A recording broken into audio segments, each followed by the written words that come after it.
नमस्कार, सगरमाथा टेलिभिजनको प्रस्तुति कार्यक्रम प्रश्न समयमा यहाँलाई स्वागत छ। म सुनिल दाहाल। भारतीय विदेश मन्त्री एस जयशंकरको 2 दिने नेपाल भ्रमण र त्यस बीचमा भएको सम्झौताले मुलुकको मूल राजनीति नै तरङ्गित भएको छ। विशेष गरी 4वटा विषयमा सम्झौता भएको छ। यो 4वटा विषयमा विशेष गरी 20 करोडको विषयले यतिखेर मुलुकको मूल राजनीति नै तरङ्गित भएको छ र पक्ष विपक्षमा टीका टिप्पणी भइरहेको छ। कसैले यसको खुलेर समर्थन गरेका छन् भने केही व्यक्तिले यसको आलोचना गरिरहेका छन्। 20 करोड परियोजना भारतीय दूतावासले सिधै ठेक्का लगाउन सक्छ र यो राष्ट्रहित विपरीत छ भनेर एक थरी मान्छेले चर्को आलोचना गरिरहेका छन्।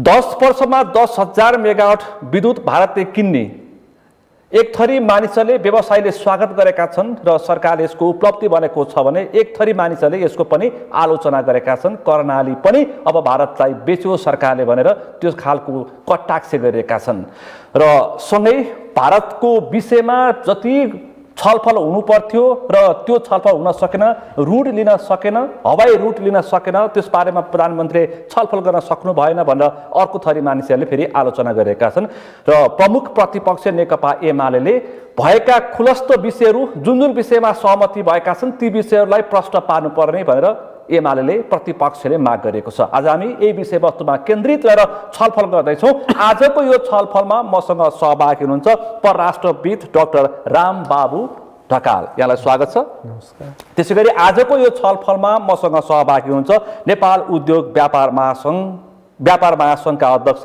खेमलाल भण्डारी। यहाँलाई पनि स्वागत छ। त्यसैगरी आजको यो छलफलमा मसँग सहभागी हुनुहुन्छ ऊर्जा व्यवसायी पुष्पज्योति ढुङ्गाना। यहाँलाई पनि स्वागत छ। यहाँहरू तीनैजनालाई म स्वागत गर्छु। म डाक्टर साहबबाट कार्यक्रम प्रारम्भ गर्छु। डाक्टर साहब, यो 4वटा विषय जुन सरकारले सम्झौता गर्यो, विशेष गरी 20 करोड रुपियाँ यसभन्दा अगाडि तत्कालीन प्रधानमन्त्री सूर्यबहादुर थापाले सुरु गरेको, डाक्टर बाबुराम भट्टराईले 5 करोड रुपियाँ पुर्याएको र पुष्पकमल दाहाल प्रचण्डको नेतृत्वको सरकारले 20 करोड रुपियाँ पुर्यायो। यो आयोजना सिधै भारतीय दूतावासले छान्ने आयोजनाले मुलुकको अस्तित्वमाथि नै प्रश्न उठ्यो भनेर एक थरी मान्छेले आलोचना गरे। म यही विषयबाट कार्यक्रम प्रारम्भ गर्छु। तपाईँलाई कस्तो लागिरहेछ? यो साँच्चै नै भनेको जस्तै र अहिले जुन खालको तरङ्ग मचिएको छ अवस्था यस्तै हो? नेपालको स्वाभिमान र स्वाधीनतामाथि नै प्रहार हो? म छलफलबाट प्रारम्भ गर्छु, त्यसपछि तत्त्व विषयवस्तुमा प्रवेश गर्छु। धन्यवाद सुनिलजी। अब यो जुन 20 करोडको जुन प्रोजेक्टमा सिधै भारतले भनौँ न अब प्रत्यक्ष चाहिँ रूपमा आफूले छानेर प्रोजेक्टमा चाहिँ उसले खर्च गर्न सक्ने भन्दाखेरि चाहिँ अब त्यसरी यो प्रस्तुति चाहिँ अब आजै हिजै मात्र पनि अर्थ मन्त्रालयको विज्ञप्ति आएको छ। अब यसको प्रोसिजर चाहिँ के हुन्छ? वास्तवमा यो विषय हेर्दा सबै जनचासोको विषय चाहिँ अवश्य हो। नेपालमा भारतले अब 20 करोडको चाहिँ प्रोजेक्टलाई आफै गर्दा अब जुन किसिमको भारतीय स्वार्थ नेपालमा छ त्यो स्वार्थले आन्तरिक भनौँ न राजनीतिलाई भारतीय त्यो स्वार्थबाट केही प्रभाव पर्छ कि भन्ने किसिमको आशंकाबाट यो अहिले तपाईँले तरङ्ग भन्ने शब्द प्रयोग गर्नुभयो। अब स्वाभाविक रूपमा पूर्व प्रधानमन्त्रीहरूले पनि यसको आलोचना गरेका छन् र झलाखनाले त यसको विरुद्धमा सडक सङ्घर्ष गर्छु भनेर चेतावनी दिइरहनु भएको छ। बामदेव गौतमले समेत यसको आलोचना गरिरहनु भएको छ। प्रतिपक्षले समेत स्पष्ट पार्नुपर्छ सरकारले भनेर प्रतिपक्षका महासचिव शङ्कर पोखरेलले प्रेस मिट मार्फतै बताइसक्नु भएको छ। अब के भन्ने? अब यसको अर्थ चाहिँ यसरी पनि हेर्नु पर्यो। अब प्रतिपक्षमा हुने भनौँ न दलले कसैले पनि आफ्नो धारणा र दृष्टिकोण त अवश्य राख्न सक्छ।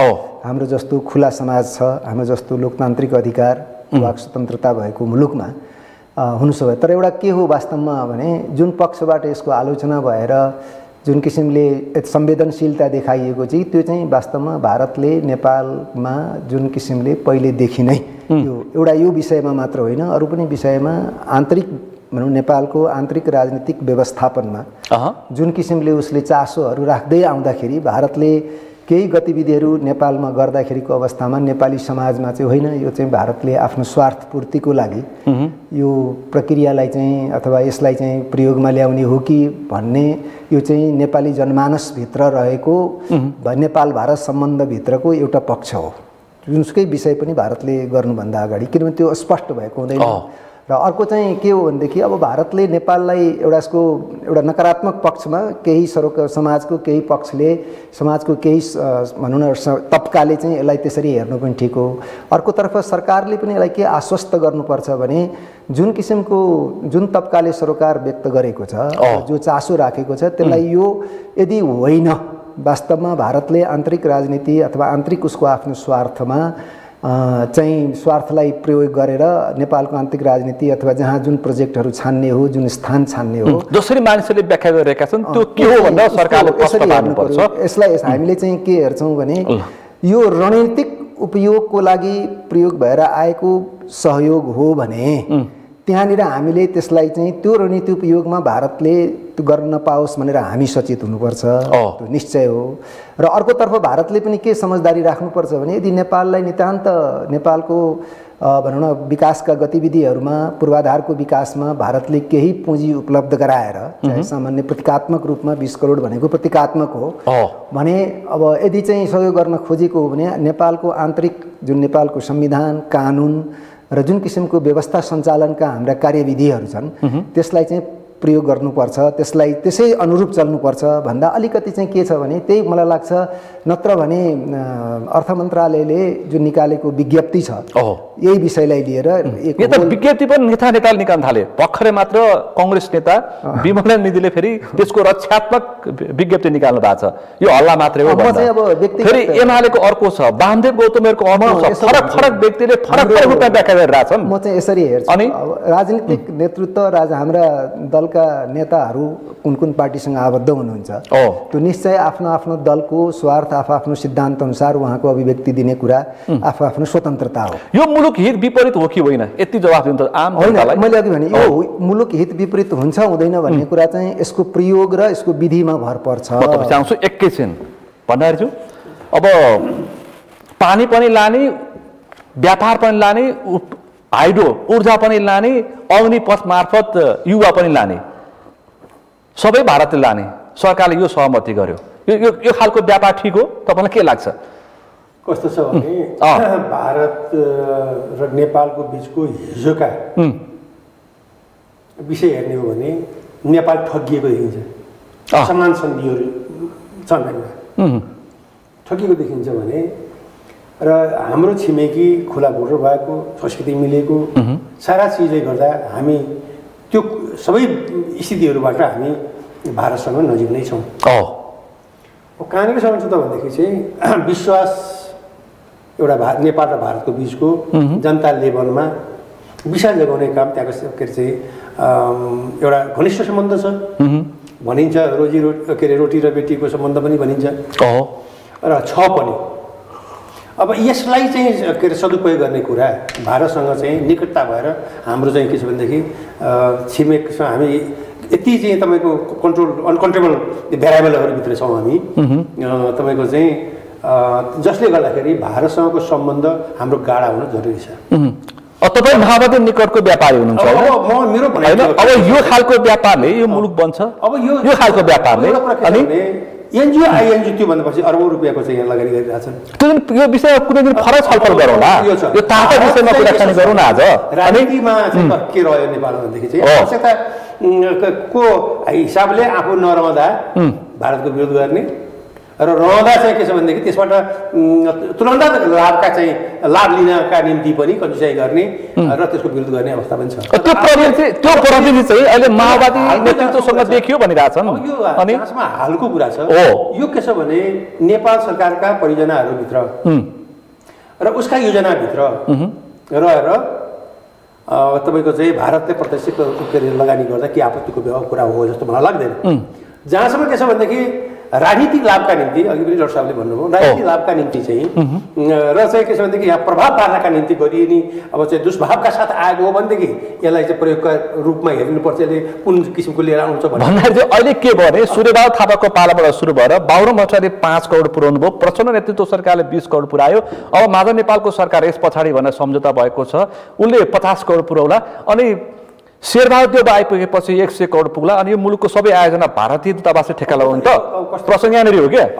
ल प्रश्न पारौँ त, आम मानिसको त्यही खालको आशंका छ। अब कुरा कहाँनिर छ भने यो गरिबीमा अस्मिता जोगाउन सचेत तरिकाबाट अस्मिता जोगाउनु पर्ने हुन्छ, नभए जोगिँदैन।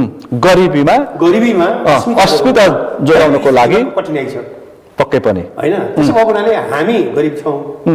हाम्रो म त अब अलि व्यवसायिक क्षेत्रको मान्छे भएँ। हाम्रो चाहिँ के छ भनेदेखि चाहिँ पुँजी हाम्रो न्यून छ, प्रविधि हाम्रो न्यून छैन भन्दा पनि भयो प्रविधि। अनि त्यसपछि के छ भनेदेखि जनशक्तिको हिसाबले भने हामीले चाहिँ उत्पादनको क्षेत्रमा छैनौँ। यो लेभलमा हामीले के छ भनेदेखि चाहिँ जस्तै अब यो अहिलेको कुरा आयो, योभन्दा चाहिँ चर्को रूपमा चाहिँ हाम्रो चाहिँ के अरे चाहिँ हाम्रो एमसिसीको कुरा आएको थियो होइन, विषय बनेको थियो। अनि अहिले चाहिँ यदि त्यो के अरे हाम्रा चाहिँ ग्रिड लाइनहरू चाहिँ नहुने हो भनेदेखि हामीले उत्पादन गरेर यहाँका हाम्रो उद्यमी व्यवसायले ऋण धन गरेर ऋण देउन आफ्नो पुँजी लगाएर चाहिँ ब्याङ्कको पुँजी लगाएर होइन विभिन्न किसिमको चाहिँ स्रोतहरू जुटाएर चाहिँ हाम्रो बजारै भएन भने हामीले के गर्छौँ। तर गरिबीमा लम्पसार पर्न पनि सकिँदैन नि, गरिबीमा लम्पसार पनि पर्न सकिँदैन। ल भन्नुहोस् त। होइन अब त्यहाँ जोगाउन गाह्रो हुन्छ। तर के भनेदेखि सचेत किसिमले चाहिँ हाम्रो नेतृत्व लेभलबाट चाहिँ के गर्नु पर्छ भनेदेखि मैले भनिहालेँ कि हाम्रो योजनाभित्र नेपालका योजनाभित्र यी योजनाभित्र लगेर उसले प्रत्यक्ष गर्दा के अरे त्यो अप्ठ्यारो पर्ने कुरा भयो। यो 20 करोडको विषयमा त प्रधानमन्त्री स्वयंले भन्नुभएको छ, सबै सञ्चार माध्यममा आइसकेको छ। बिहान यो 20 करोडको सहमति नगर्ने भनेको दिउँसो परराष्ट्र मन्त्री सहमति गर्नुभएको भनेर उहाँले समेत आश्चर्यचकित खालको अभिव्यक्ति दिनुभएको छ। यो के हो बुझ्दै गाह्रो भयो। ल भन्नुहोस् त। अनि प्रधानमन्त्री थाहा छैन यो मुलुकको प्रधानमन्त्रीलाई भन्ने कुरा प्रमुख कुरा हो। व्यवहारमा चाहिँ नियतवश तपाईँको चाहिँ यहाँ यो यसको छिमेकी राष्ट्र हो, यसको उन्नति समुन्नतिको निम्ति चाहिँ हाम्रो सहयोग हुनुपर्छ।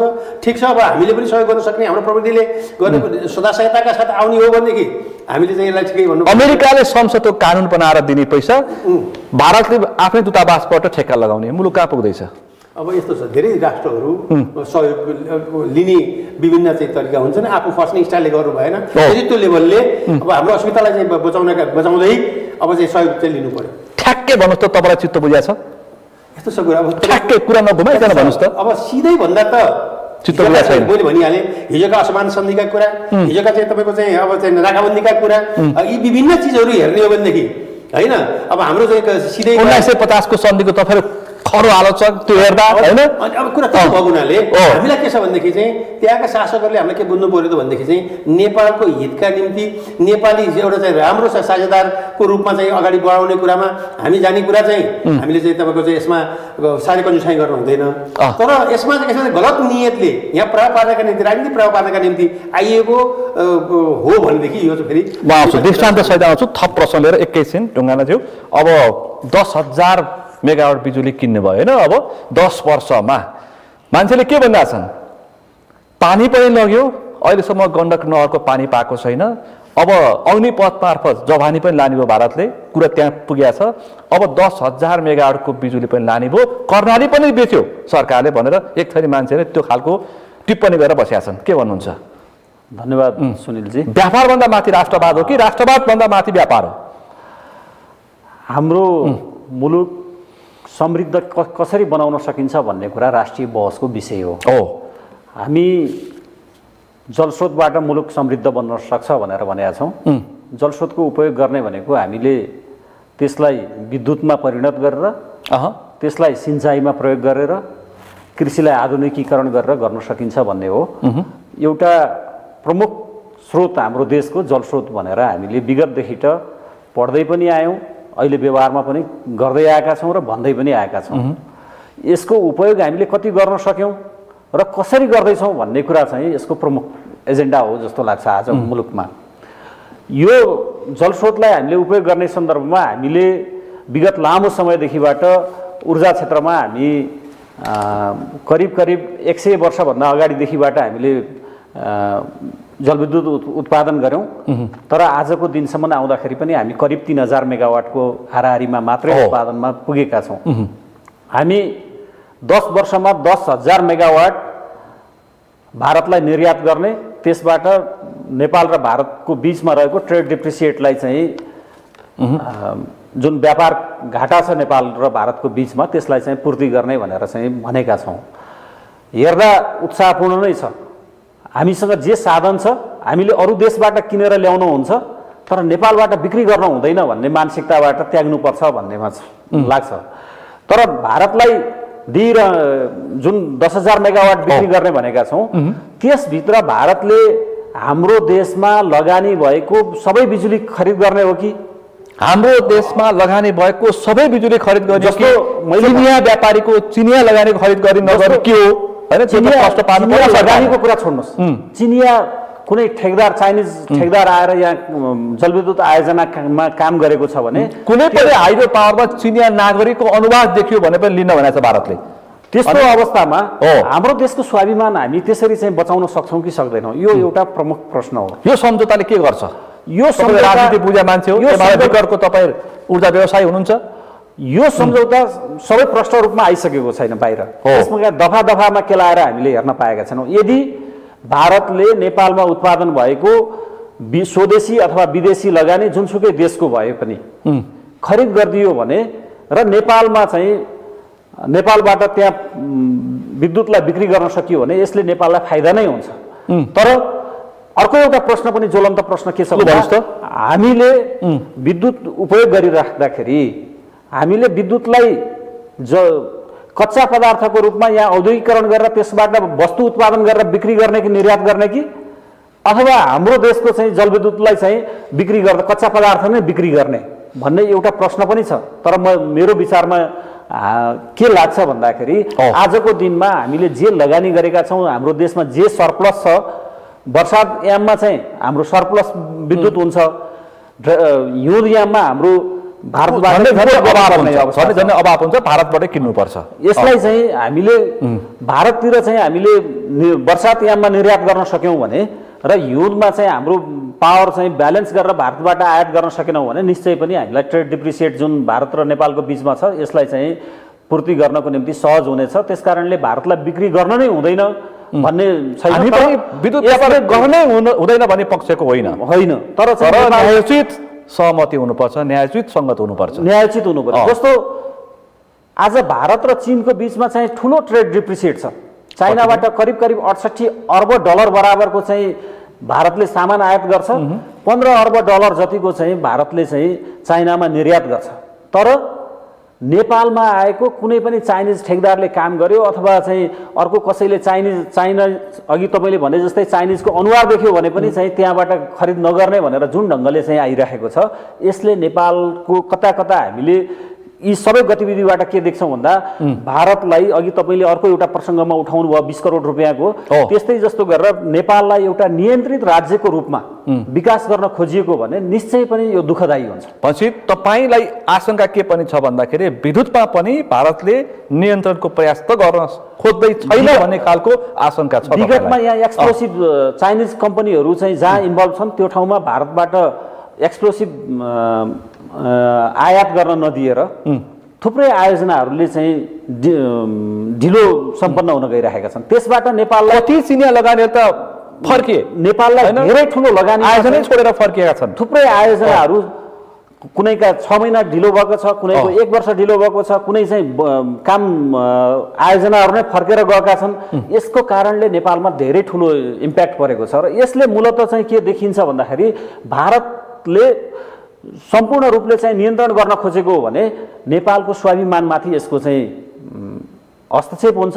त्यसकारणले नेपालमा नेपालीहरूले उत्पादन गरेको चाहे जुनसुकै देशबाट लगानी गरेर ल्याएको भए पनि अवैधानिक ढङ्गले ल्याइएको लगानीदेखि बाहेक वैधानिक ढङ्गले ल्याइएको लगानीलाई चाहिँ भारतले चाहिँ यदि नेपालको कुनै पनि खोलाले उत्पादन गरेको बिजुली भारतले किन तयार हुनुपर्छ, त्यो सम्झौतामा आउनु पर्थ्यो, तयार हुनुपर्छ र यसको लागि सम्झौतामा पनि आउनुपर्बाट चाहिँ कुरा उठाउँदाखेरि हामीले जायज ढङ्गले उठाउन सकेनौँ भने भोलि यसको लागि यसले देशको लागि दुर्भाग्य हुन्छ। किन भन्दा हामी नियन्त्रित राज्यको रूपमा चाहिँ विकास गर्न खोजिँदैछ भन्ने कुरा पनि देखिन्छ। हामीले पानी नियन्त्रण गर्छ भारतले भनिरहेका थियौँ होइन, कोशी बेच्यो, गण्डकी बेच्यो, महाकाली बेच्यो जस्ता हामीले धेरै नारा लगायौँ।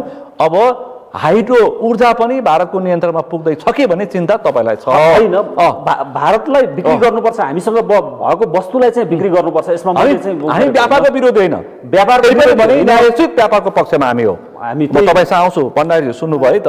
अब तपाईँ अलिकति कुरो चपाएर बोल्नुभयो आज, अलिक प्रष्ट बोल्नुहोस् त। यो ऊर्जा व्यापारको कुरा पनि उठाएको छ हेर्नुहोस् त। हामीले बेच्नुपर्छ, हाम्रो यो स्रोत हो, हाम्रो क्षमता। यो क्षमतालाई हामीले जब ऊर्जाको स्थिति आयो अघि भन्नुभयो 100 वर्षमा चाहिँ बाट हामी आयौँ जब चाहिँ बौद्धले आयो त्यसपछि गणतन्त्र आयो आज हामी 2800 मा पुगिरहेछौँ हो अब हामी के गर्दैछौँ अहिले हाम्रो चाहिँ लगभग चाहिँ 1-1.5 वर्षभित्र फेरि 1000 हामी उत्पादन पुग्छ 1000 पुग्छ 1 वर्षभित्र हाम्रो करिब चाहिँ 1000 थप मेगावाट जोडिन्छ 10 वर्षमा 10,000 मेगावाट पुग्छ बेच्नको लागि मात्रै पुग्छ बेच्नको लागि मात्रै पुग्छ भन्ने कुरा मलाई अहिले थोरै कुरा ल एक मिनट राख्छु त्यसपछि म 81 सम्म एकैछिन आउँछु म भन्नुहोस् त 81 सम्म हाम्रो लगभग 19,000 मेगावाट तयार गर्ने भन्ने आज अर्थमन्त्रीसँग हाम्रो सरी ऊर्जा मन्त्री आउनु भएको थियो हाम्रो कार्यक्रम भर्खरै त्यही कार्यक्रममा सकेर आउँदै हुनुहुन्छ हैन ऊ तपाईको प्रमुख अतिथि ऊर्जा मन्त्री हामीसँग भएको चिज जति अब के छ भनेदेखि अब भारतले चाहिँ चाइनिज ठेकेदारप्रति इन्टरनेसनल चाहिँ कम्पिटिसनबाट आएको चिज हो ठेक्का उनीहरू प्रतिस्पर्धा होइन जसले गर्न सके चाइनिजहरूले गर्न सके उनीहरू आए काम गरे हामी हर कसैले चाहिँ के अरे गर्न सक्ने कुरा हो यो इन्डियामा पनि चाहिँ इन्डियनहरूले मात्रै काम गरेका छन् भन्ने छैन तर हामी कहाँ त्यो आयो अब यो किसिमको झ्याङ्लो लगाएर अब विद्युत हामी किन्दैनौँ भन्ने कुरा चाहिँ यो के भन्छ साँच्चै भन्ने हो भनेदेखि तुच्छ कुरा हो त्यसो भन्न मिल्दैन त्यसमा तपाईँहरू पनि सहमत हुनुहुन्छ यो बेइमानी हो छैन तर हाम्रो चाहिँ उत्पादन बेच्ने कुरामा उहाँले भने जस्तै अब बेच्ने कुरामा के छ भने हामीले अब बेच्नुपर्छ बेच्न सक्ने क्षमतामा आएका छौँ चाइनालाई पनि बेच्ने कुरा चाहिँ त्यही हाम्रो ब्रिटिसहरू अगाडि बढिरहेछ भारततिरको कुरामा चाहिँ एमसिसीको कुरा आइरहेछ अहिले 3टा उसमा चाहिँ लाइनहरू तानिँदैछन् होइन अब यी 3 लाइनहरू जुन किसिमको 3 नाकाहरूबाट हाम्रो चाहिँ जुन लाइन तान्ने काम भइरहेछ अहिले र कति चाहिँ तुरुन्तै फेरि सुरुवात हुँदैछ अब यसबाट हामीले बेच्ने थिएछ उनीहरू पनि त्यहाँ म पनि चाहिँ भारत जाँदा तर सम्झौता बोलेन चिन्ताको विषय चीनको उत्पादन चीनको लगानीमा बनेको उत्पादन भएको ऊर्जा भारतले किन्छ कि किन्दैन भनेर प्रश्न आउनु पर्थ्यो त्यसपछि हाम्रो दिल खुस हुन्थ्यो भन्दा त्यसकारण हामीलाई यहाँ चिन्ताको विषय बनेको छ हाम्रो यो नेसनल ग्रिडमा जोडिएको हाम्रो विद्युत हो त्यो भारतको ठेकेदारले होस् चाइनिज ठेकेदारले होस् अथवा नेपाली लगानीको नेपाली ठेकेदारले लगाएको उत्पादन हो त्यो भारतले यो विषयमा चाहिँ प्रधानमन्त्री पुष्पकमल दाहाल पञ्चन चुक्रुको भनिरहेको छ मानिसहरूले भारतको चाहिँ प्रधानमन्त्रीको चाहिँ भ्रमणमा हाम्रो महासङ्घ पनि सँगैसँगै तपाईँ आफै पनि सहभागी हुनुहुन्छ होइन चीन पनि पुग्नु भएको यहाँ चाहिँ के छ भनेदेखि चाहिँ अब यो चाहिँ के अरे फेस टु फेस 1-to-1 चाहिँ कुरा चाहिँ हामी त बस्न पाएनौँ तर एउटा एग्रिमेन्ट एउटा महत्त्वपूर्ण एग्रिमेन्ट धेरै कुरा थाहा हुन्छ महत्त्वपूर्ण कुरा के हो भनेदेखि 10 वर्षमा 10,000 मेगावाट के अरे चाहिँ के अरे किन्ने जुन एग्रिमेन्ट भएको छ त्यो स्वागत कुरा हो हाम्रो चाहिँ क्षमता भएको अब यो चाहिँ के भनेदेखि हाम्रो कृषि र चाहिँ के अरे यो पर्यटन र चाहिँ तपाईँको चाहिँ हामीसँग ऊर्जाको जुन कुरा छ हाम्रो अहिले क्षमता भएको विषय अब नेपालको चाहिँ के अरे पहाड हिमालसँग हामीले यो बेच्ने हामीसँग भएको चाहिँ विद्युत के अरे बेच्ने यो कुरा हाम्रो क्षमताको कुरा हो अब हामीले यसबाट हामी अब चाहिँ अगाडि बढ्दैछौँ हामीलाई अब के छ भनेदेखि म फेरि पनि भने बेच्ने कुरामा हामीलाई कुनै पनि कन्जुसाइ छैन बेच्ने नै हो तर बेच्ने कुरामा शर्त जुन छ नि त्यो शर्तमा हाम्रो चिन्ता हो अनि अब यो यस्ता कुरा यस्ता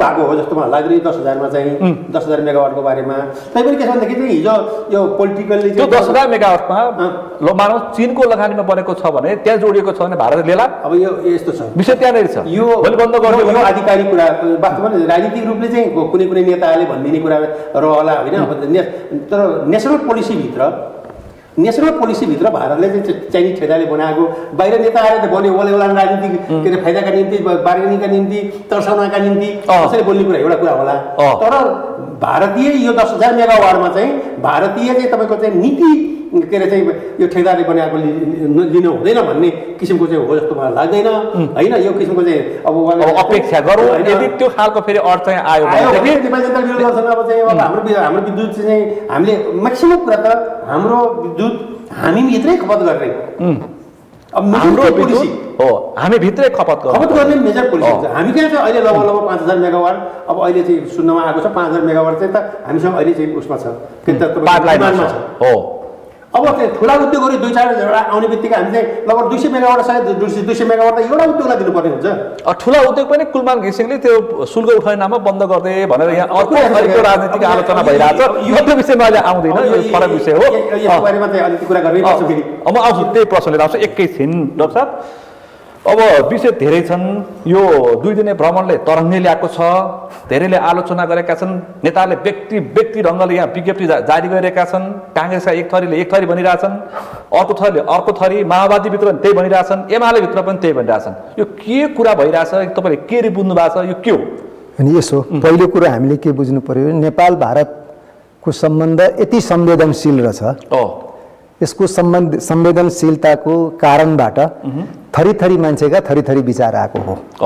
हाम्रो ल्याक अफ अन्डरस्ट्यान्डिङ हो। म चाहिँ भन्छु हाम्रो नेपाल भारत सम्बन्ध द्विपक्षीय सम्बन्धको प्रोपर जुन भन्छौँ नि, खास रूपमा जुन पर्ने किसिमको समझदारी हो त्यो नभएर, चाहे त्यो जतिसुकै विद्वान होस्, किनभने म पनि कूटनीति क्षेत्रमा 35 वर्षै काम गरेँ हुँ, भने त्यो समझदारीको अभाव पनि हो। सबैको व्यक्ति पछि दलगत पछि चाहिँ नेपाल भारतको सम्बन्धलाई व्याख्या गर्ने परिपाटी, नेपालको परराष्ट्र नीतिलाई दलगत रूपमा परराष्ट्र नीतिको रूपमा व्याख्या गर्ने परिपाटी र जुन दलको सरकार आयो त्यही दलको परराष्ट्र नीति आयो, त्यो किसिमको प्रवृत्ति चाहिँ हामी कहाँ एउटा विकसित भएर आएर वास्तवमा हाम्रो सम्बन्ध द्विपक्षीय सम्बन्धहरूमा पनि तिक्तताहरू, एक प्रकारको असमझदारी जस्तो, ल्याक अफ ट्रस्ट भन्छौँ हामी, विश्वासको अभाव जस्तो उत्पन्न भएर समाजमा त्यो अविश्वासको वातावरण चाहिँ बन्या हो कि भन्ने एउटा परिस्थिति उत्पन्न भएको समाचार अर्को पनि आइरहेछ। यही बीचमा चीनका कम्युनिस्ट पार्टीका नेता पनि आउनु भएको छ, उहाँको पनि भ्रमण भइरहेछ। यही बीचमा किन चिनिया कम्युनिस्ट पार्टीका नेता युगाङ भन्ने पात्रलाई बोलाएको भनेर भारतीय विदेश मन्त्री जयशंकर झस्किए र त्यो खालको चाहिँ आपत्ति जनाए भनेर पनि समाचारमा आइरहेछ। अवश्य म यो दुईटाको लिङ्क है, यो म दुईटाको लिङ्कलाई अझै म जोड्छु। त्योभन्दा अगाडि पनि मधेसवादी दलका जो नेताहरू छन् जसको बोलचाल बन्द छ, उनीहरूलाई साइडमा राखेर तस्बिर सार्वजनिक गरे जयशंकरले पनि भनिरहेछन् राजनीतिक विश्लेषकहरूले। होइन, अब यसो अब यहाँ मलाई लाग्छ यो अहिलेको विषयवस्तुमा अलिकति हामी फोकस्ड भएर जे विषय हो र जे समस्या हो त्यसलाई केन्द्रीभूत भएर हामीले हेर्ने बानी गऱ्यौँ भने ठिक हुन्छ। नत्र भन्दा नेपाल भारतको सम्बन्धमा हेर्नु भने प्रधानमन्त्री जस्तोले याद गर्नु होला, यो हाम्रो प्रधानमन्त्रीको भ्रमण भएको बेलामा जुन बेलामा दुईटा प्रधानमन्त्रीले पत्रकारहरूलाई यसै गरी साक्षात्कारको रूपमा चाहिँ व्यक्त गर्दा प्रधानमन्त्रीले जुन मोदीले जुन दिएको लिस्ट जुन छ त्यो लिस्ट हेर्नु भने एक पाना भरिको लिस्ट छ क्या। त्यहाँ 25 वटा नेपालभित्र के गरिराखेको छ, भारतले के प्रोजेक्टहरूमा गरिरहेछ भनेर जनतालाई सूचित गर्ने होइन भने त्यो सरकारलाई मात्रै भन्ने पुग्थ्यो नि त, होइन? सार्वजनिक रूपमा किन भनिदिनु पर्यो भने नेपाल भारतले पनि केही गरिराखेको छ नेपालमा भन्ने चासो भारतीय पक्ष कूटनीति सञ्चालन गर्नेलाई के अहिलेको अवस्था छ भने अब सरकारलाई मात्रै सुनाएर हुँदैन है, सार्वजनिक जनतालाई पनि यसको चाहिँ पब्लिक ओपिनियनको लागि पनि आवश्यक छ भनेपछि उहाँले प्रस्तुत गरेर मिडिया समक्ष राख्नुभयो, मिडियाले जनता समक्ष ल्यायो। अब त्यस्तै अब अहिले यहाँ के छ भने चीन पनि पनि समुदाय अन्तर्गत जाँदैछ भनिरहेछन् भनेपछि भारत म त्यो अलिकति मलाई समय दिनुभयो भने 20 करोडको विषयमा अघि मैले अब प्रयोगको विधिमा भर पर्छ भनेर मेथड अलिकति मलाई समय दिनुभयो भने मेरो अन्डरस्ट्यान्डिङ चाहिँ मेरो समझदारी चाहिँ के हो भन्ने कुरा म बुझ्छु। तपाईँले भने जस्तो के भने यदि कुनै अब यस्तो पनि हुन्छ कुनै पनि दुई देशको बीचको द्विपक्षीय सम्बन्धमा यदि कुनै किसिमका विषय वस्तुहरू विवादास्पद हुन जान्छन् भनेदेखि त्यो विवादलाई तत्कालले यदि दुई देशको सम्बन्धलाई र सहयोगलाई अलि नकारात्मक असर पर्छ भने त्यसलाई धेरै टिका टिप्पणी गरेर सम्झौता नगर्दा पनि हुन्थ्यो एउटा। अब यदि यस्तो किसिमको चाहिँ 20 करोड भारतले दिने 5 करोड भन्दा यदि नेपाली समाजमा भारतले यो 20 करोड दियो भने हाम्रो नेपालको सार्वभौम सत्ता अथवा हाम्रो स्वतन्त्रता अखण्डता अथवा हाम्रो जुन निर्णय लिने हाम्रो जुन अधिकार हो स्वतन्त्रता हो त्यसमा असर पर्छ भन्ने भए त डेफिनेटली एउटा सहमति। त्यही भएर हामीले के भन्छौँ भने परराष्ट्र नीतिमा एउटा न्यूनतम सहमति चाहिँ सबै दलको बीचमा हुनुपर्छ। त्यसलाई हामीले by consensus foreign policy should be by consensus among the political actors भन्छौँ जहिले पनि। एउटै नीति हुनु पर्थ्यो होइन, नीति फेरि संविधानमा एउटै छ, संविधानमा त हाम्रो संवैधानिक परराष्ट्र नीति नै छ, संविधानमै सिद्धान्त तोकिएको छ, त्यही भएर त मैले कार्यान्वयन फेरि भन्नुभयो। अब अहिले पनि कुरो चाहिँ के हो भने 3 करोड लिँदाखेरि 5 करोड लिँदाखेरि पनि केही हदसम्म त्यो देखिएको चाहिँ कहाँबाट मलाई अझ त्यो चपाएर कुरा गर्नुभन्दा अस्पष्ट के भने भारतले त्यो पैसाको उपयोग गर्दा अधिकतम हुलाकी मार्ग र अधिकतम चाहिँ मध्य प्रदेश अथवा तराईमा त्यो पैसा उपयोग भएको देखिएको कारण र तराईबाट जुन किसिमको समस्याहरू उत्पन्न भएर आउँदा नेपाली राजनीतिमा जुन किसिमले एक प्रकारले असहज जस्तो उत्पत्ति भयो, त्यो चाहिँ भारतको यो पैसाको पनि केही योगदान छ कि भन्ने धेरै जसोको बुझाइ भयो। मान्छेले भन्छन् भारतले दिने सहयोगको पैसा कि अलिकति बुझाउँ है, अलिकति त्यो भएको हुनाले अब त झन् मध्य प्रदेशमा कि मनाङ मुस्ताङमा के हो यो? त्यही त। अनि त्यो भइसकेपछि के भने अब भारतीय अब नेपालको एउटा क्षेत्रीय अखण्डता भनौँ न, एउटा टेरिटोरी इन्टिग्रिटीलाई राख्ने, नेपालभित्रको आन्तरिक राजनीतिको जुन एउटा तरलता छ त्यसलाई व्यवस्थापन गर्नुपर्ने दायित्व र त्यो जिम्मेवारी भइरहेको अवस्थामा नेपाललाई अब यस्तो यस्तो किसिमको फ्याक्टरहरू द्विपक्षीय सम्बन्धबाट आइदिए भने भोलि हामीलाई चाहिँ देशको एउटा युनिटी, हाम्रो एकता कायम राख्नको लागि, हाम्रो क्षेत्रीय अखण्डता कायम राख्नको लागि एउटा सुव्यवस्थित गभर्नेन्स सञ्चालन गर्न हामीलाई समस्या हुन्छ कि भन्ने चासो हुनु स्वाभाविक हो। त्यसका लागि मैले के भने अब नेपालमा विदेशबाट आउने वैदेशिक सहयोगको परियोजनाका प्रकृतिहरू के छन् त्यहाँ पनि हेर्नु पर्यो हामीले। जस्तो अमेरिकी राजदूतले तपाईको यसरी पनि हेर्नु न, अमेरिकी राजदूतले बसन्तपुर दरबारको पुनर्निर्माणको क्रममा राजदूतको फन्ड हो त्यो म के भन्यो भने मैले बसन्तपुर दरबारको निर्माणको लागि कल्चरल रिनोभेसनको सन्दर्भमा, कल्चरल रेस्टोरेसनको सन्दर्भमा चाहिँ मोनुमेन्ट रेस्टोरेसनमा खर्च गर्छु भन्दा त्यो फन्ड त युटिलाइज भयो त। त्यहाँ त फेरि आखिर त्यो पनि त उसको चुजकै परेको प्रोजेक्ट थियो। अहिले तपाईँले नेपालमा वैदेशिक सहायताबाट आउने दाता राष्ट्रहरूले के गरिरहेका छन् त भन्दाखेरि एकातर्फ नेपालको सरकारलाई को प्रक्रियाभित्र नेपाल सरकारको योजना विकासको प्राथमिक क्रियाकलापहरूभित्र जुन प्राथमिकताका क्षेत्रहरू भन्छौँ नि हामी, ती प्राथमिकताका क्षेत्रहरूसँग समावेश हुने गरी नेपाल सरकारको प्राथमिक विकासका प्राथमिकताका परियोजनाहरू र प्राथमिकताको लक्ष्यहरूभित्रै चाहिँ त्यो समाहित भएर आउँछ भने हामीलाई समस्या भएन, त्यो चिन्ताको विषय बनेन। तर अब यहाँ भारतको देशमा चाहिँ भारतको विषयमा चाहिँ किन बढी संवेदनशीलता भयो भने भारतले अहिले हिजोको अर्थ मन्त्रालय अथवा मलाई लाग्छ नेपाल सरकारले तत्कालै नेपालको संविधान बमोजिम कुनै पनि भारतलाई के भने ल सिधै तिमीले यो आन्तरिक रूपमा आऊ फलाङ्ग चाहिँ त्यहाँ के विज्ञप्तिमा पनि के भनिएको छ भने नेपाल त्यो एउटा त्यसको कार्यविधिमा त्यो विज्ञप्तिमा दिएको छ कि त्यो प्रोजेक्टलाई अब त्यही कार्यविधिलाई नेपालको सरकारले कार्यान्वयन गर्न सक्यो, त्यसलाई फलोअप गर्यो, अवलम्बन गर्यो भने चाहिँ अहिले भनेको विषयको विवाद हुँदैन। तर अब भोलि भारतले के होइन म चाहिँ यो 70 को फलान ठाउँमा दिन्छु, म गौरको चाहिँ यो ठाउँमा दिन्छु, त्यो ठाउँमा दिन्छु भनेर उसले आफूले यसरी चाहिँ सेलेक्ट गरेर लिएर गयो भने अनि त्यो चाहिँ तपाईँले भनेको अलि उहाँहरूले उठाएको चासो चाहिँ के भने हाम्रो निर्णय, हाम्रो जुन सार्वभौमिक निर्णय लिएर जुन हामीले स्वतन्त्र रूपमा जुन प्रयोग गर्नुपर्ने स्रोतलाई अरू कसैले हामीलाई इम्पोज दबाब दियो कि भन्ने अनुभूति हुने भयो। यो चाहिँ फेरि के भयो शङ्का छ कि छैन? मलाई त जहाँसम्म लाग्छ भारतले पनि एकैचोटि त्यसरी हेरौँ। अब दाता चलनमा चाहिँ के छ भने अब यदि भारतले त्यो दिइसकेर निश्चय पनि फेरि एउटा कुरा याद गर्नु होला, द्विपक्षीय सम्बन्ध कूटनीतिमा कुनै पनि कुरा फ्री लन्च हुँदैन। एउटा कुरा चाहिँ याद हुनु, कुनै चिज पनि भारतमा चाहिँ यहाँ कुनै के भने मन्दिरमा गएर 5 रुपियाँ दान गरेको होइन। भारतले हामीले 20 करोड दिएकोमा पनि उसको केही स्वार्थ त्यहाँ हुन्छ।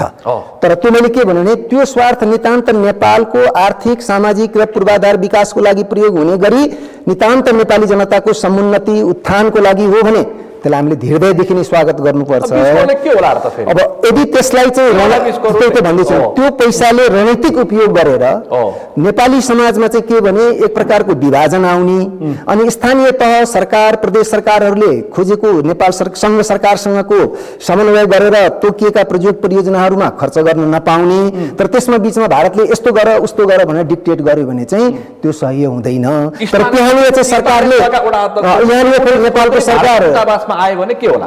त्यही त नेपाल सरकारले अहिले यहाँ चाहिँ प्रतिबद्धता जनाएर होइन तपाईँले जहाँ चाहनुहुन्छ त्यही गाउँमा चाहनुहुन्छ त्यही खर्च गर्नलाई भन्ने किसिमको यो सम्झौता होइन। फेरि सम्झौतामा के भनिएको भने बृहत इम्प्याक्ट भएको हाई इम्प्याक्ट भएको कम्युनिटी डेभलपमेन्ट प्रोजेक्ट समुदायसँग जोडिन खोजेको समुदायलाई चाहिँ हामी सहयोग गर्छौँ भन्ने किसिमको भएको हुनाले समुदायको विकासको लागि त नेपाल सरकार पनि खर्च गरिराखेका छ।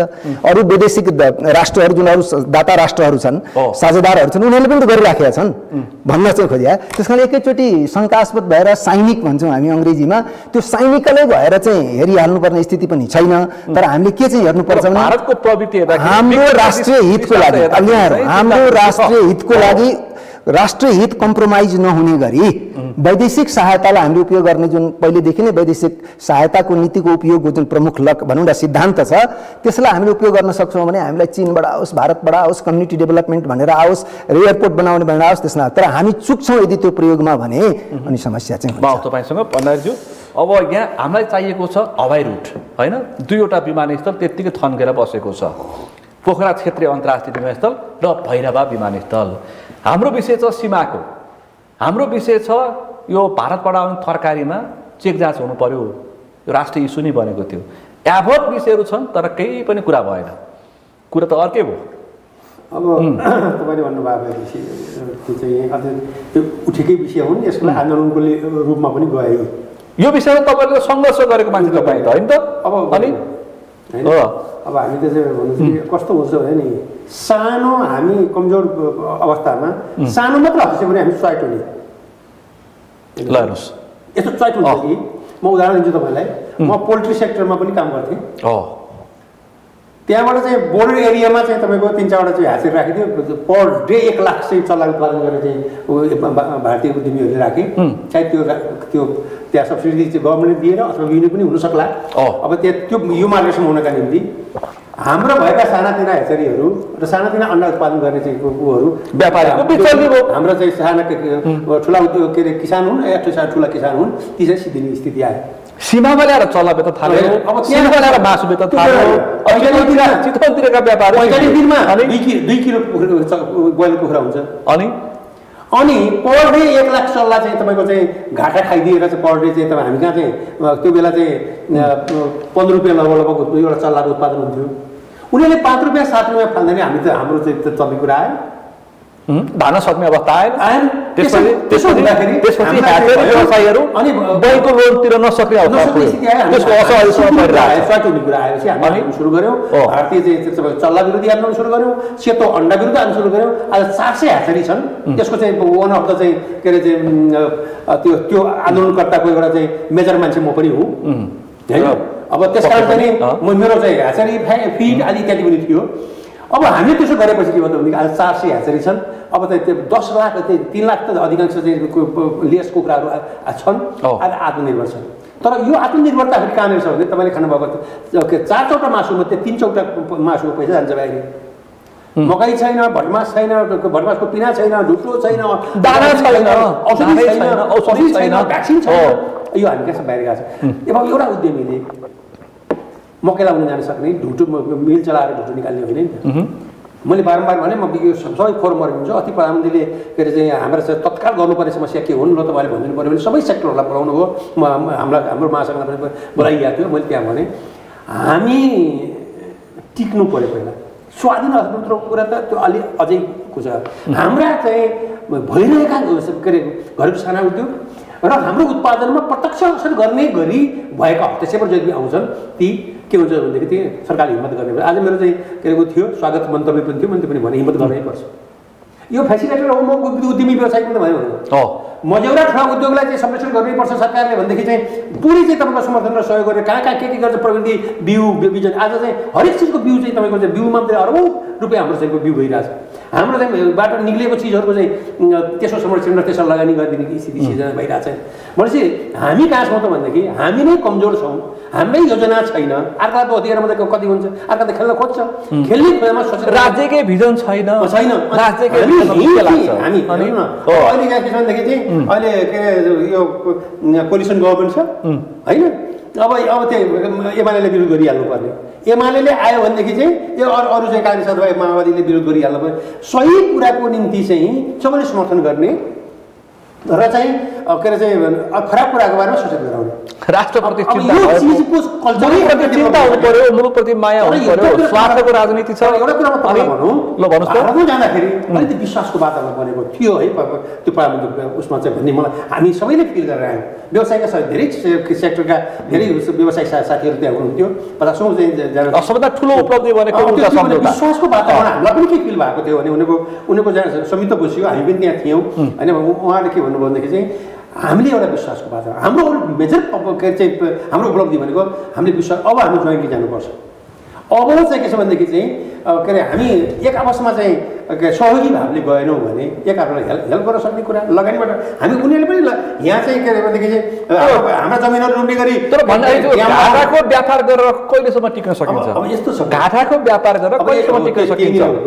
हामी त्यही भन्दैछौँ घाटाको व्यापार हामी गर्न अब सक्ने अवस्था छैनौँ।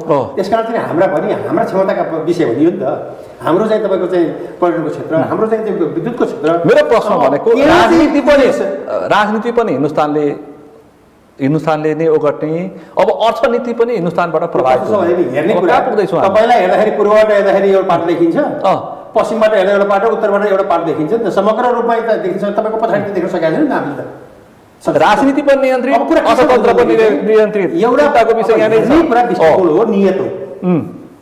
अब नियत खराब भयो भनेदेखि चाहिँ र हेर्ने दृष्टिकोण चाहिँ तपाईँको के हो भन्ने कुरा हो कि अब एउटै मात्रै दृष्टिकोण हुन्छ भने त छैन। अहिलेको सम्झौतामा प्रधानमन्त्री छ कि छैन? यो नियतमा र कार्यान्वयनमा फरक छ। नभए त्यहाँ आउनुपर्छ 20 करोड रुपियाँ आउँदा भारतका चाहिँ पुलिस प्रयोग गर्नु। तर के हुनु पर्दैन भने आज सत्ताभन्दा बाहिर माओवादी हुन्थ्यो होला नि त। फेरि नेपालको योजनाभित्र पर्ने गरी स्थानीय चाहिँ तपाईँको सरकार मार्फत प्रदेश सङ्घीय सरकार मार्फतको आवश्यकता भित्र पर्ने गरी योजनामा कसैले आएर लगानी गरोस् क्या।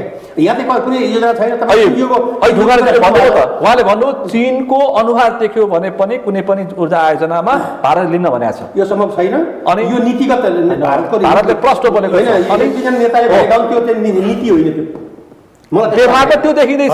म भन्छु तपाईँ यति लामो समय ऊर्जा क्षेत्रमा हुनुहुन्छ, बुझेको मान्छे होइन, प्रश्न पार्नुहोस् त। इन्डियाको विद्युत खरिद ऐन निर्देशिका जुन अन्तर्देशीय छ त्यसमा प्रष्ट रूपले नेपाली लगानी अथवा इन्डियनहरूको लगानीमा मात्रै उत्पादन भएको विद्युत खरिद गर्ने, त्यहाँ चाहिँ कुनै चाइनिज ठेकदार अथवा विदेशी ठेकदार भनौँ न, इन्डियादेखि बाहेकको ठेकदार संलग्न छ भने पनि, त्यहाँको इक्विपमेन्ट प्रयोग भएको छ भने पनि त्यसलाई खरिद नगर्ने भनेर चाहिँ निर्देशिका जारी भएको छ। मलाई लाग्छ ऊर्जा निर्देशिकामा प्रष्ट भनिएको छ। त्यो कुरालाई हाम्रो प्रधानमन्त्री अथवा हाम्रो डेलिगेट चाहिँ अघि तपाईँले कुरा उठाउनु भयो, त्यो कुराहरू छलफल गर्दाखेरि राष्ट्रिय कन्सेन्सस मिलाएर सबै सर्वदलीय मिटिङ गरेर हामी यो योजनामा चाहिँ हामी यो एजेन्डामा छलफल गर्दैछौँ र हाम्रो अडान भारतको तर्फबाट यो प्रस्ताव आएको छ, नेपालको तर्फबाट हामीले यो प्रस्ताव लगाएका छौँ र यसलाई हामीले कसरी चाहिँ टुङ्ग्याउनु पर्छ भनेर राष्ट्रिय रूपमा चाहिँ छलफल गरिएन। छलफल भएको चाहिँ थाहा भएन। यो राष्ट्रिय महत्त्वको एजेन्डा हो। अघि तपाईँले भन्नुभयो प्रधानमन्त्रीज्यूले चाहिँ बिहामा चाहिँ 20 करोड रुपियाँको चाहिँ सम्झौता हुँदैन भनेर भन्नुभयो। हुँदैन, एजेन्डा छैन भन्नुभयो। सर्वदलीय गठबन्धनको बनायो हामीले गठबन्धनको मिटिङमा, तर पछाडि चाहिँ त्यही कुरा चाहिँ सम्झौता भयो। यसले अघि मैले चाहिँ तपाईँले यहाँ भन्दै चाहिँ वो गरेको थिएँ 753वटा गाउँपालिका छन्, गाउँपालिका र नगरपालिका महानगरपालिका गरेर छन्, हाम्रो स्थानीय निकायहरू छन्। त्यो स्थानीय निकायमा करिब 20 करोड रुपियाँका दरले एउटा आयोजना दियो भने 1 खर्ब 50 अर्ब रुपियाँ चाहिँ दिन सक्दो रहेछ। 1 खर्ब 50 अर्ब रुपियाँ आज नेपालको बजेट हामी जुन ढङ्गले इकोनोमिक साइज गर्दैछौँ, हुन त आर्थिक देशमा अहिले आर्थिक सङ्कट छ त्यसका कारणले ठुलो होला, तर चाहिँ 1 खर्ब 50 अर्ब रुपियाँ नेपालको लागि चाहिँ आजको दिनमा नेपालले साँच्चै विकास गर्ने हो भने त्यो ठुलो रकम होइन। तर यहाँ के देखिन्छ भन्दाखेरि जसरी चाहिँ स्थानीय हिसाबमा चाहिँ मान्छेहरूलाई प्रेरित गरेर जस्तो हरेक मान्छे इन्डियन एम्बेसीमा, चाहे त्यो गाउँपालिकाको अध्यक्ष होस्, चाहे त्यहाँको सांसद होस्, चाहे त्यो व्यवसायी अथवा सामाजिक अगुवा मान्छे होस्, इन्डियन एम्बेसीमा मलाई एउटा आयोजनामा 20 करोड रुपियाँको पारिदिनुहोस् भनेर, किन भन्दा एउटा एम्बुलेन्स लिनको निम्ति हिजो अस्ति एउटा एम्बुलेन्स लिनको लागि जाजरकोटको पालिका प्रमुख काठमाडौँ धाउँथ्यो। होइन, भारतीय दूतावासमा आउँछ। आज 20 करोडको कुरा आइरहेको छ, 20 करोडको कुरा आएको छ। त्यस कारणले चाहिँ कतै यो सम्झौताहरू सबै कुराहरू हेर्दाखेरि भारत नेपालको माइक्रो म्यानेजमेन्टमा त छैन, होइन, त्यो कुराका उद्देश्यबाट प्रेरित भएर आएको त छैन भन्ने कुरा देखिन्छ। तपाईँले राजनीतिक नियन्त्रणमा छ भन्दा हामी आलोचना गर्छौँ। यी सबै कुराहरू हेर्दाखेरि आज यो प्रश्न ल्याउँदाखेरि आज सत्तारूढ दलका गठबन्धनभित्र भएका दलहरूले पनि विरोध गरिरहेका छन्। आज हामी एउटा सचेत नागरिकको हिसाबले, आज म यहाँ ऊर्जा व्यवसायी भनेर तपाईँले अघि बताउनु भयो, ऊर्जा व्यवसायी मात्रै होइन, नेपालको एउटा सचेत नागरिक पनि हो। मैले किन भन्दा सक्रिय कार्यकर्ता पनि हो, होइन, म नेकपा एमालेको ऊर्जा विभागको सचिव पनि हो, होइन। मैले चाहिँ आजसम्म जुन इस्युहरू उठिरहेका छन्, हिजो हामी चाहिँ महाकाली सन्धि महाकाली सन्धि आधा हो पानी, महाकाली सन्धिका सन्दर्भमा चाहिँ होस्, चाहे त्यो पानी आधा हो भनेको होइन, बारेमा होस्, हामीले आफ्ना इस्युहरू आफ्ना धारणाहरू राखेका छौँ। अघि भण्डारीजीले भने जस्तै सत्तामा हुँदाखेरि चाहिँ एउटा कुरा बाहिर हुँदाखेरि अर्को कुरा, त्यो चाहिँ एमाले भन्न खोजे अहिले होइन। त्यो एमाले त्यस्तै खालको नियति राख्यो भनेर बाँच्नु होइन। त्यो कुन कुन पार्टीले गरेका छन् भन्ने कुरा चाहिँ हिस्ट्रीलाई हेऱ्यो भने देखिन्छ।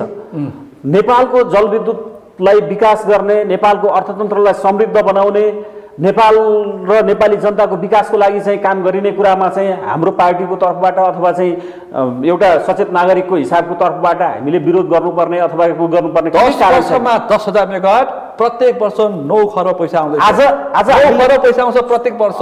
आज पनि आउँछ नि त्यो 9 खरब रुपियाँ कसरी आउँछ भनेर चाहिँ अस्ति तपाईँले चाहिँ प्रधान सेनापतिले फास्ट ट्र्याक बनाउँदाखेरि 4वटा रुख काट्नको निम्ति 9 महिना लाग्यो, त्यस कारणले चाहिँ फास्ट ट्र्याक टाइममा आउँदैन भनेर भन्नुभएको छ। सबै हामीले सुनेका छौँ। पक्कै पनि समितिको बैठकमा उहाँले आज पोख्या हो। आज हामीले हाम्रो देशमा 10,000 मेगावाट चाहिँ उत्पादन गर्ने, भारतलाई निर्यात गर्ने भनेका छौँ। त्यो 10,000 मेगावाट उत्पादन गरेर हाम्रो देशको पनि आज हाम्रो करिब 1,500-2,000 मेगावाट चाहिँ हाम्रो खपत भइरहेको छ भने, पिक लोड छ भने, अबको 5 वर्ष 10 वर्षभित्रमा त्यो बढेर चाहिँ 5,000-10,000 मेगावाट भयो भने 20,000 मेगावाट उत्पादन गर्नु पर्यो। 20,000 मेगावाट बत्ती उत्पादन गर्नको निम्ति हामीले त्यसलाई कुन ट्र्याकबाट हामी काम गर्न सक्छौँ होइन। हामीले त्यसका बारेमा एजेन्डाहरू चाहिँ भनेका छौँ। त्यो अनुसारले हामीले एजेन्डाहरू बोकेर हिँडेका छौँ कि छैनौँ, हाम्रा पोलिसीहरूले त्यसलाई गभर्न गर्छ कि गर्दैन। जस्तो म तपाईँलाई एउटा उदाहरण दिन चाहन्छु। वन मन्त्रालयबाट EIA पास हुन्छ हो। EIA पास हुँदाखेरि त्यहाँ कुनै पनि एउटा जलविद्युत आयोजनाले यति सरकारी जग्गा चाहिँ यति अकुपाई गर्छ, यति उपयोग गर्छ, यतिवटा रुखहरू काट्नुपर्छ, यति जग्गा दिनुपर्छ भनेर उल्लेख गरेको हुन्छ।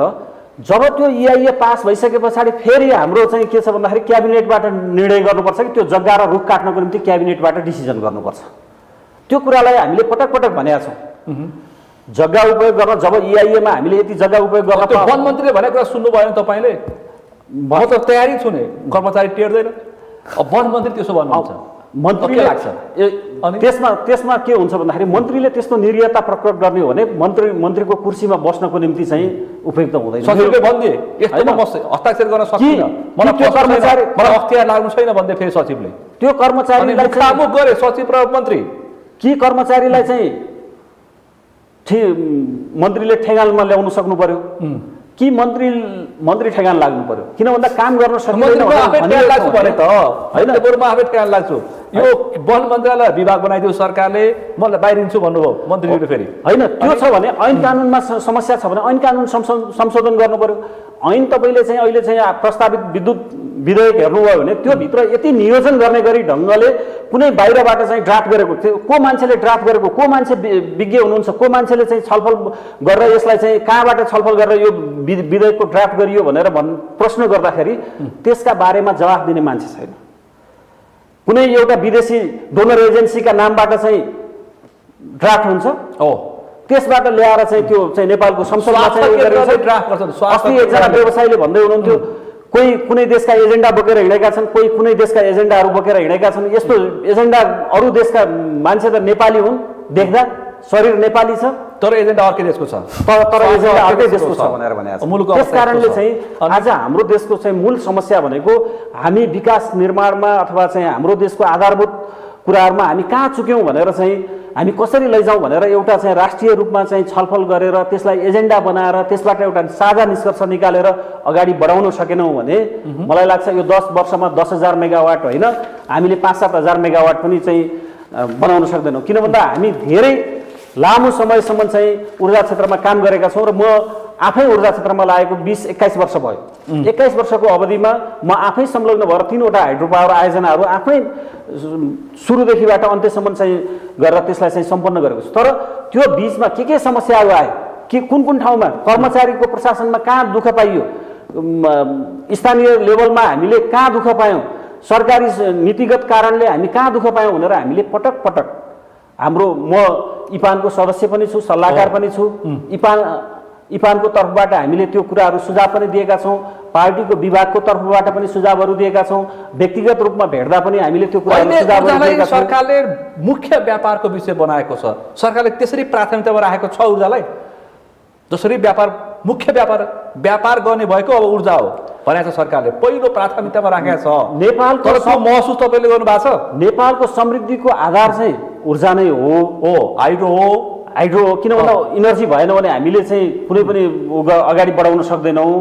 तर सरकारले त्यसो गरेको सरकारले गरेको छैन भन्न खोजेको होइन मैले, सरकारले चाहिँ अपु कहाँनिर छ बोलेको छ। प्रचण्डले त मलाई केही गर्नु छ भनिरहनु भएको छ, प्रत्येक उहाँले सुन्नु भएन, उहाँले विश्वासको मत लिँदाखेरि प्रत्येक महिना एउटा उपलब्धि म यो संसदमाथि घोषणा गर्छु भन्नुभएको छ। समस्या पनि 1 वर्ष पुग्दाखेरि उहाँले समस्या कहाँनिर छ भन्दा जस्तो विगतमा असार 1 गते चाहिँ नेपालको पूर्वाञ्चलमा अत्यन्त ठुलो बाढी आयो।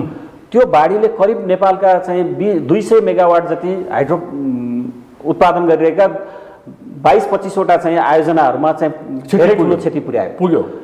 त्यो आयोजना चाहिँ बाढी आइसके पछाडि त्यहाँ प्रधानमन्त्रीको लेभलबाट भ्रमण भयो, ऊर्जा मन्त्रीको लेभलबाट भ्रमण भयो, गृहमन्त्रीको लेभलबाट भ्रमण भयो। तर व्यवसायीहरू अहिले पनि सम्बोधन भएको छैन भनिरहेछन्। सबैले चाहिँ मैले अस्ति एक ठाउँमा एउटा मिटिङमा भने पनि त्यति बेला मलाई लाग्छ हामी उद्यमीहरू जो हाम्रो प्रत्यक्ष लगानी डुबेको छ, त्यति बेला डुबेको बेलामा हामीलाई भन्दा पीडा सरकारको प्रधानमन्त्रीलाई, मन्त्रीलाई, सबैलाई चाहिँ बढी पीडा भएको अनुभूति गर्थेँ मैले। र उहाँहरूले हामीलाई के आश्वासन दिनुभयो भन्दा हामी तपाईँहरूका सम्पूर्ण कुराहरू, तपाईँहरूलाई जे समस्याहरू यो आयोजनाहरूलाई रिभाइभ गर्नको निम्ति जे निर्णय गर्नुपर्छ हामी त्यसको लागि सहयोग गर्न तयार छौँ भन्नु। प्रश्न भनिदिनुहोस्, 10 वर्षमा 10,000 मेगावाट बिजुलीको लागि बेच्नको लागि सरकारले के गर्नुपर्छ? बोलेर हुन्छ कि के गरेर हुन्छ? लु भन्नुहोस्। म बोलेर चाहिँ भाषण धेरै गरेर चाहिँ हुँदैन भन्नेमा छु। काम के गर्नुपर्छ? काम के गरिदिनु पर्यो भन्दा सरकारले भनिदिनुहोस् त आज जनतालाई बुझ्ने भाषामा। सरकारले वन क्षेत्रको जग्गालाई उपयोग गर्नको निम्ति एउटा, त्यसपछि एक्सप्लोसिभ जुन हामीले एक्सप्लोसिभका प्रोसेसहरू छ त्यसलाई घटाउने, दोस्रो त्यसपछि लगानी मैत्री वातावरण बनाइदिने, स्थानीय स्तरमा देखिने समस्याहरूलाई समाधान गरिदिने। जस्तो हाइड्रो पावर उद्योग चाहिँ बनाउँदाखेरि हामीले एउटा 285 मेगावाटको प्रोजेक्ट बनाउनु छ, करिब 800 रोपनी भन्दा बढी जग्गा चाहिँ हामीले उपयोग गर्नुपर्ने रहेछ। तर 75 रोपनीको हदबन्दी छ, पर एउटा कम्पनीले 75 रोपनी भन्दा चाहिँ बढी किन्न सक्दैन। त्यसपछि के हुन्छ?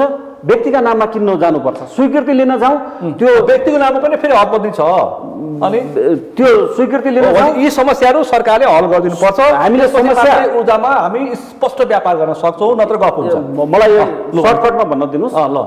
नेपालमा हाइड्रो पावर सेक्टरमा अथवा ऊर्जाको सेक्टरमा भएका सबै समस्याहरू सबैलाई हामीलाई अवगत भइसकेको छ। चाहे त्यो नीतिगत निर्णय नेतृत्व गर्ने तहमा बसेको व्यक्तिहरू हुनुहुन्छ अथवा चाहिँ कार्यान्वयनमा जस्तो हामी जस्ता जुन क्षेत्रमा भएका व्यक्ति पात्रलाई थाहा छ के गर्नु पर्यो। अब उहाँहरूले त्यसमा भएका अर्जिलोहरू हामीले जुन इपानको तर्फबाट अथवा चाहिँ अरू पटक हामीले सुझावहरू चाहिँ दिएका छौँ, हामीलाई यो गरिदिनु पर्यो भनेर माग राखेका छौँ। ती मागहरू पुरा गरिदिनु भयो भने नीतिगत उल्लङ्घनहरूलाई सुल्झाइदिनु पर्यो सरकारले, त्यसपछि मात्र त्यो भयो। 10 वर्षमा 10,000 मेगावाट होइन, आजको दिनमा हामी चाहिँ 20,000 मेगावाट उत्पादन गर्न सक्छौँ र नेपाललाई समृद्ध बनाउने एउटा आधारभूत रूपमा चाहिँ हामी जो ऊर्जा क्षेत्रमा लागेका छौँ र थप मान्छेहरूलाई ऊर्जा क्षेत्रमा लाग्नको निम्ति प्रेरित गर्न सक्छौँ। तपाईँले प्रश्न पारिदिनु भयो भण्डारीज्यू। अब तपाईँ त स्वाधीनताको लागि लडेको मान्छेहरू, स्वाधीनतामै सम्झौता गर्नु पर्यो, त्यस्तो बाध्यात्मक अवस्थामा प्रचण्ड पुगे भन्छन् मान्छेहरू। त के हो यो?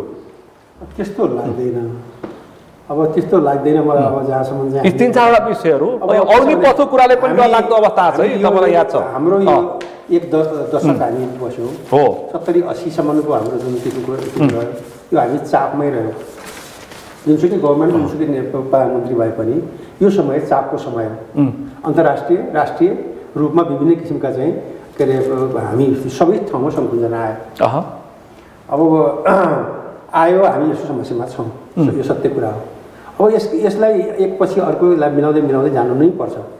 समस्याहरू हरेक सेक्टरमा छ, जस्तै उहाँले भन्नुभयो त्यो म पनि अलिकति थोरै व्यापार गर्नुहुन्छ, लगानी गरेको छु भने यहाँ साथीहरू हुनुहुन्छ, तपाईँको फरक सेक्टरको व्यापार छ होइन, तपाईँ ग्यास व्यवसाय पनि हुनुहुन्छ होइन। अब यति वास्तवमा नि नैराश्य बनाएर फर्कने बिचमै फर्कन परेको स्थितिहरू हाम्रा विद्यमान कानुनहरू छन्।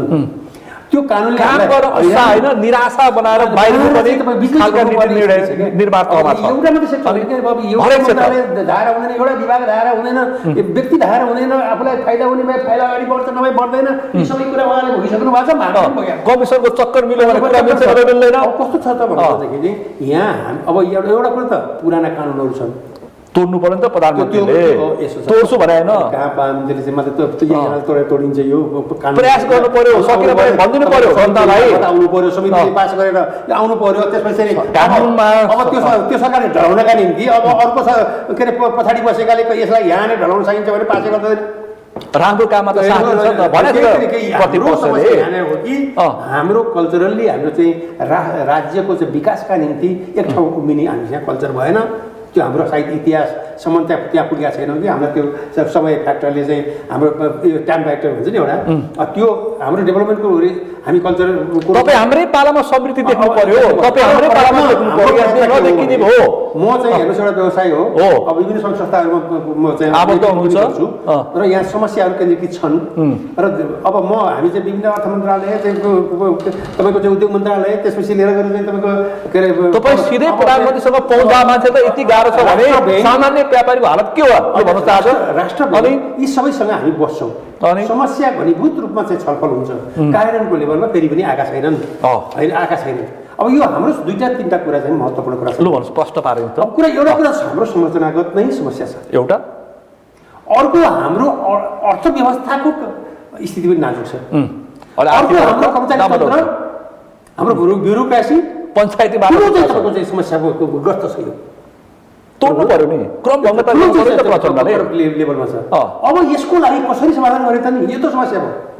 यसलाई राष्ट्रिय एउटा चाहिँ के भनेदेखि सहमति, सबै दलका सहमति गरेर हामीले यो स्टेपबाट लानुपर्छ। परराष्ट्रको कुरामा आयो, उहाँलाई त्यो कुरा सहमतिको लेभलमा गएन भने सम्भव छैन। अर्थनीतिको यही हो त, एउटा लेभल गर्न थाल्यो, चाइनिज आएर एउटा काम गर्न थाल्यो, ल चाहिँ खत्तम पार्यो, त्यहाँ अस्ति भर्खर यहाँ काम गर्न थाल्यो, अस्ति भर्खर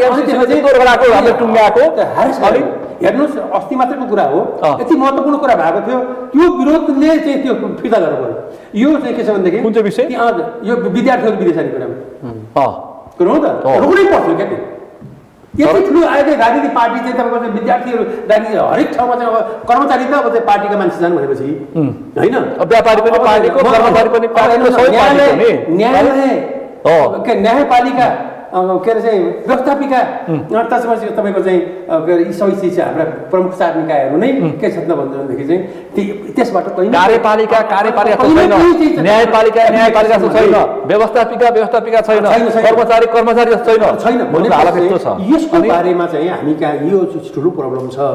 अब यो हाम्रो अहिले पनि लामो समस्या मात्रै अवस्था हाम्रो लामो भयो भन्नाले समस्या मात्रै भनेको अब सुल्झाउनु पर्छ। अब हाम्रो पाला त्यो आछ नि त, हाइड्रोको बारेमा ल्याउनु भएको छ।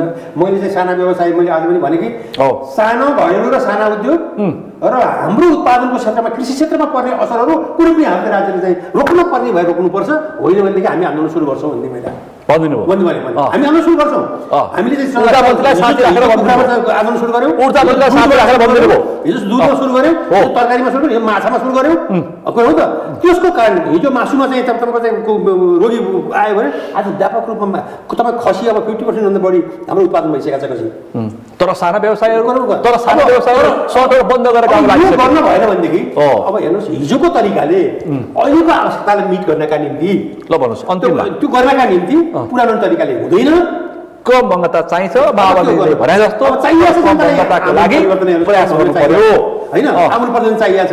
यहाँ सुधार पनि कस्तो भनेदेखि अब त हुन सक्ने सुधार पनि नभइरहेको अवस्था छ।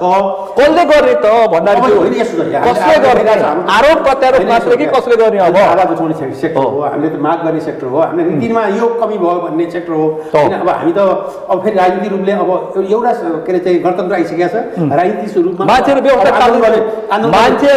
फाल्ने पाइसकेका छन्। मान्छेहरू 84 मा 84 गर्छु भन्दै आइरहेको छ। झन्डा किन्नलाई अलि व्यवसायले पैसा दिनु पर्दैन। आन्दोलनमा झन्डा किन्नको लागि हिजो नेता सबै व्यापारी भइसक्यो अनि कहाँ पर्छ त? हैन व्यवसाय गरेर के अरे हिजो ठगेर नीति निर्माण तहमा राजनीति गर्ने होइन, व्यवसाय गरेर खान पाइन्छ, व्यवसाय गर्न पाइन्छ, तर नीति निर्माण तहमा प्रभाव गर्न पाइँदैन, प्रभाव पार्न पाइँदैन। अन्तिममा धेरै कुरा अब यी कुराहरू मेरो लागि चाहिँ नयाँ होइनन् भने जति यहाँहरूले भन्नुभयो उहाँहरू अब एक एकवटा दलसँग आबद्ध पनि हुनुहुँदो रहेछ होइन। अब छोड थाहा पाएँ एक एकवटा दलसँग आबद्ध हुनुहुँदो रहेछ। अब दलगत आबद्धताको आधारबाट हाम्रो अब भनौँ राजनीतिक नेताहरू कार्यकर्ताले कसरी बोल्नुहुन्छ भन्ने कुरो हामी नेपाली नागरिकलाई पूर्ण ज्ञात छ एउटा कुरा है। अब यहाँ कुरो के थियो भने म चाहिँ अलिकति परराष्ट्र सम्बन्ध कूटनीतिक क्षेत्रसँग सम्बन्धित भएको मान्छेले मैले चाहिँ के चाहिँ यही कुरो आज एउटा विचार गर्नुहोस्। आर्थिक पनि हो, कूटनीतिक पनि हो, परराष्ट्र पनि हो, परराष्ट्र नीतिको खास उद्देश्य चाहिँ के हो भने देशकै आर्थिक सामाजिक पूर्वाधारको विकासलाई परराष्ट्र नीतिको कार्यान्वयन कूटनीतिको कार्यान्वयनको तर्फबाट अर्को विदेशी मुलुकसँग विदेशी अन्तर्राष्ट्रिय संस्थासँग हामीले कसरी सहयोग प्राप्त गर्न सकिन्छ र त्यो सहयोगलाई अधिकतम आफ्नो राष्ट्रको जुन मूल लक्ष्य आर्थिक सामाजिक विकास हो त्यसमा योगदान दिन सकिन्छ भनेर हेर्ने हो। र त्यो बस अर्थ कूटनीतिमा जानु पर्यो नि त, खोइ त। त्यही भएर अहिले यसो नै छ, जस्तै भू राजनीतिक परिस्थितिलाई हामीले पुरा परम्परागत रूपमा नेपाल भारतको बीच के अरे नेपाल चाहिँ भारत र चीनको बीचमा भू राजनीतिक अवस्थामा छ। दुईटै सम्बन्ध दुईटै छिमेकीसँग सम्बन्ध मिलाएर हामीले चल्नुपर्छ, सन्तुलनमा चल्नुपर्छ, यी सबै सिद्धान्तका कुराहरू भए। तर व्यवहारमा हामीले के गर्यो भने अब राजनीतिक माने परराष्ट्र नीति कार्यान्वयन गर्दा पनि राजनीतिक सम्बन्ध मात्र पर्याप्त छैन। अब त्यसै हुनाले त्यसलाई जियो इकोनोमिक्स पनि भनिन्छ। भनेको अर्थ भू अर्थतन्त्रलाई चाहिँ हामीले कसरी लिन सकिन्छ भन्नुको अर्थ एकातर्फ भारत अर्कोतर्फ चाहिँ चीनले जुन किसिमले आर्थिक समृद्धि हासिल गर्दै गइरहेको छ भने हामी नेपालीले चाहिँ यो दुई देशको आर्थिक सम्बन्धबाट किन चाहिँ अलिकति राष्ट्रिय हितलाई प्रवर्धन गर्दै हामीले पनि आर्थिक दशा भनिदिनु पर्यो किन गर्न सकेनौँ हेर्नुहोस् है। त्यही भन्दैछु म आउँदैछु, त्यही किन गर्न सकेनौँ भनेको विश्लेषण हेर्दा यहाँ कुनै कर्मचारीलाई दोष दिएर होइन अथवा विदेशी परराष्ट्र मन्त्री विदेशी कूटनीतिज्ञ आएर तपाईँहरूले अस्तिको भर्खरै यो यही जयशङ्कर भारतीय विदेश मन्त्रीकै भ्रमणको सिलसिलामा रिपोर्टिङ हुँदाखेरि उहाँले चाहिँ कुनै ठाउँमा मिडिया रिपोर्टिङ के छ भनेदेखि उहाँले नेपाली समुदायलाई नेपाली ग्रुपलाई के भन्नुभएको छ राजनीतिक समूहलाई भने तपाईँहरू यसरी नै हरेक कुरामा राजनीति गर्दै एक आपसमा यसरी नै विभाजित भएर बसिरहनु नरहनुहोस् भन्ने सदस्य एउटा विदेशको मन्त्री विदेश अर्काको आएर चाहिँ तपाईँलाई भनिराखेको छ भने तपाईँको हैसियत कहाँ छ भन्ने कुरो त्यहीँबाट बुझ्नुहोस् न। जुन हामी यत्रो धेरै ठुल्ठुलो स्वरले राष्ट्रको स्वाधीनता राष्ट्रको सार्वभौमता 20 अर्बको दिनुपर्ने ठाउँमा 20 करोड रुपैयाँ दिएर गए। त्यही भन्दैछु। अनि अब उनीहरूले चाहिँ तपाईँलाई पाठ सिकाउने त्यो कुरो चाहिँ हामी स्वीकार गर्ने अनि अलिकति भारत भन्ने बित्तिकै अब के छ भनेदेखि अलिकति के भने कस्तो किसिमको देखाउने भने ओहो के किन प्राप्त गर्ने भनेर अलिक भित्र क्रियाशीलता देखाउने यो सबै चिजले नेपालको परराष्ट्र नीतिबाट नेपालको अन्तर्राष्ट्रिय छविमा परिरहेको नकारात्मक प्रभाव को परिणाम आज नेपालको आन्तरिक देशको आर्थिक सामाजिक विकासमा पनि परिरहेको छ। ठ्याक्कै समय सक्यो, यसकारण अहिले समस्या। त्यसकारणले के चाहिँ हुनु पर्यो भने सबै राजनीतिक दलहरूले सबै राजनीतिक नेतृत्व तहबाट जो नीति निर्माणकर्ताहरू हुनुहुन्छ उहाँहरूले आपसमा बसेर अरू कुरा आन्तरिक जे जस्तो उहाँले भने जस्तो उहाँको आफ्नो नीति होला कसैको के होला तर परराष्ट्र नीति सञ्चालन गर्नेमा कम्तीमा पनि सबै राजनीतिक दलहरू एक ठाउँमा बसेर एउटा राष्ट्रिय सहमति कायम गरेर जसरी तपाईँले भारतमा जतिसुकै व्याख्या गरे पनि भारतले आफ्नो एउटा भने तपाईँले कांग्रेस आईको एउटा होला बीजेपी को एउटा होला आफ्नो तर तपाईं नेपालसँग प्रस्तुत हुने बेलामा त इन्दिरा गान्धीको नेपालसँग प्रस्तुत हुने बेलामा त तपाईले टिका टिप्पणी गर्नुहुन्न भने समय सक्यो मसँग तपाईहरुलाई आभार हैन यसो राष्ट्रिय सहमति चाहिँ कायम गरेर अगाडि बढ्नु पर्छ त्यसले हाम्रो मुलुकलाई हित गर्छ होइन हाम्रो सर्वमा पर्छ। अन्तिम एक लाइनमा समय सकिया छ मसँग जे सम्झौताहरू भएका छन् ती ट्रान्सपेरेन्टली बाहिर आउन्, पारदर्शी हुनु पर्यो त्यसले हाम्रो मुलुक र नेपाली जनताको हित हुनु पर्यो। त्यसको लागि कार्यान्वयन गर्नको निम्ति नेपाल नेपालका सबै राजनीतिक पार्टीहरूले साथ दिएर अगाडि बढ्नु अन्तिममा भन्नाले एक लाइनमा एक्ज्याक्टली विषय त्यही हो। के कुरा के हो भने मुलुकको हितको लागि हुनु पर्यो। मुलुकको आवश्यकता र हितको लागि हितको निम्ति चाहिँ कुन कुन विषयहरूमा चाहिँ हित हुने हो र हामी कुन चाहिँ यो हाम्रा यो विषयमा भएर अथवा यो पार्टबाट हामी गयौँ भने हाम्रो राष्ट्रिय हित हुन्छ भएर एउटा चाहिँ कमन एजेन्डामा हामी तपाईहरु तीनैजनालाई आभार व्यक्त गर्न चाहन्छु समय र सम्मानको लागि। आज हामीले भारतीय विदेश मन्त्री एस जयशंकरको नेपाल भ्रमण र त्यसपछि उठेका सवालमा छलफल गर्यौं।